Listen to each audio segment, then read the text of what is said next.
Leslie Benzies, architect of GTA's open world revolution, did something unthinkable. He sued Rockstar for over $150 million in unpaid royalties. Then he went off and built his own vision of the metaverse everywhere and its flagship game, MindsEye. But amid bold claims, rumors of sabotage, and streaming bans, MindsEye launched into a storm of criticism. So what went wrong? And did Rockstar really felt threatened? Let's find out.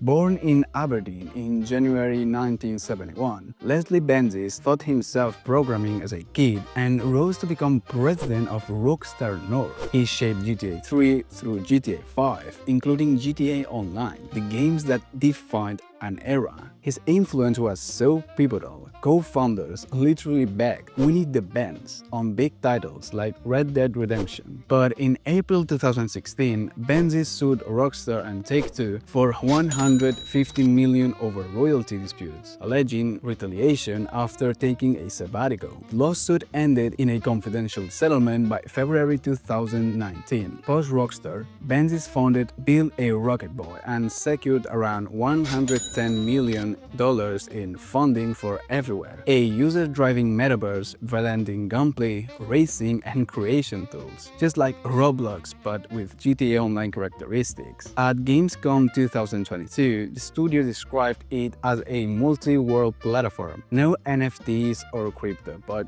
definitely some metaverse ambition. Importantly, MindsEye has always pitched as a showcase game within that ecosystem. MindsEye was announced as a top-tier AAA title within the Everywhere framework, set for June 10, 2025 on PC, PS5, and Xbox Series. It follows ex-soldier Jacob Diaz in a futuristic city called Red Rock, high-fidelity visuals, cinematic turn, and teased as roughly 20 hours long, built in Unreal 5. According to developers, it would eventually connect to Everywhere's user-generated tools and cross-content, but at launch those features were notably missing. Then came the red flags. Just 1 week before launch, 2 senior executives resigned, including the company's CFO and legal chief. Co-CEO Mark Gerhardt claimed in Discord and on social media that a smear campaign was brewing, possibly involving someone you can guess. While he never named Rockstar, the implication was clear.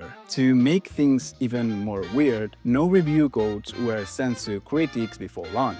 That's usually a sign a publisher isn't confident in a game, or at least in how it will be received. June 10 rolled around and MindsEye dropped, and it did not go well at all. Steam users' ratings hovered around 40%. Metacritic scores were logged between 37 and 43. Critics weren't just unimpressed, they were bored. One reviewer described it as a uninspired and forgettable sci-fi action adventure, like a Netflix movie you play while scrolling your phone. Others call it generic, shallow, and visually overstretched. The technical issues didn't help either. Players experienced everything from a full game crash to screen tearing and broken physics. Enemies would clip through walls, cutscenes would bug out, and AI would get stuck in infinite loops. Some players reported missions that wouldn't trigger or objectives that simply disappeared. And even on high-end PCs, frame rates tanked. Console players had it even worse, especially on PS5, where stuttering and freezing were common. Some users were even logged out entirely, stuck on loading screens or in bugged-out save files. Build a Rocket Boy issued day 1 hotfixes and promised more patches. This is the first in a series, they said. They issued an apology, acknowledged the problems, and Sony even offered refunds for PS5 players, something we haven't seen since Cyberpunk 2077 fiasco. But that much was already done. Big streamers like Cohen Carnage pulled their live streams mid-session. Others gave up entirely. At one point, the developer asked fans not to stream the game at all.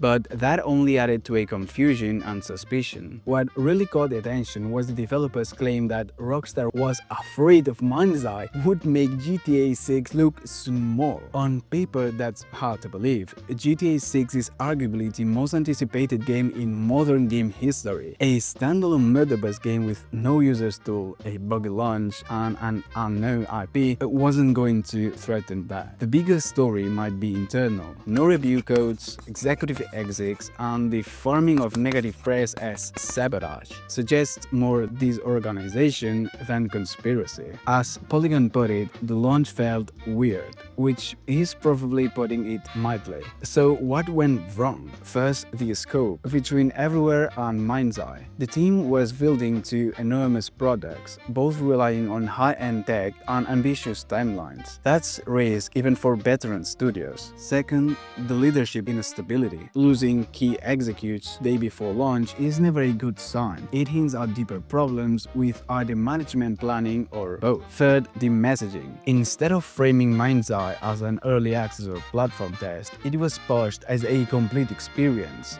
But at launch, it clearly wasn't. Combined with the company's instance that negative reviews were part of a smear campaign, and you've got a cocktail of bad optics. MindsEye was supposed to be a pillar of everywhere, a vision of what was possible when AAA games with creator-driven tools. But without those tools, without stability, and without polish, it ended up feeling more like a proof of a concept demo than a finished game. As of now, MindsEye peaks at just a few hundred players on Steam, Build a Rocket Boy is still working on updates, and Benzies has said that the broader everywhere platform isn't going away. There's still a future, maybe, but it's going to be an uphill one. Leslie Benzies dreamed big, and there's no denying he helped shape the modern gaming landscape, but MindsEye shows that even legends can stumble when ambition outruns execution.